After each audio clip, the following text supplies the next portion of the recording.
Have you ever scrolled through TikTok or Facebook and come across those shocking ads warning you about 5 hidden brain toxins secretly destroying your memory after age 50? One of the most viral ones even features a woman named Carissa Simons, who claims she cured her mother's Alzheimer's with a mysterious 30-second bedtime trick.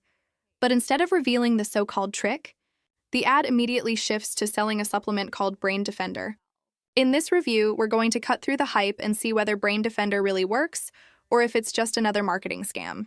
The first thing to know is that the story in the ad feels highly questionable. It relies on fear tactics, emotional manipulation, and promises that sound too good to be true. Then there's the big claim about approval. No supplement is ever FDA approved. Yet many ads use this wording to trick people into thinking the product is officially endorsed, which simply isn't the case. Looking closer at Brain Defender itself, the formula is hidden behind proprietary blends, meaning you don't actually know the exact dosages of the ingredients you're putting into your body.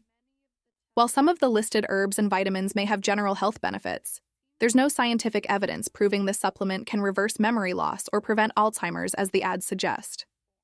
In fact, many of the testimonials and dramatic claims seem to come straight out of a playbook designed to sell, not to inform. At the end of the day, Brain Defender isn't the miracle memory cure its ads make it out to be, but it also isn't proven dangerous. It simply falls into that gray area where big promises meet little evidence. If you're curious to see what it's all about, the link to the product is tagged in this video. But as always, do your own research and consult with a doctor before considering any supplement.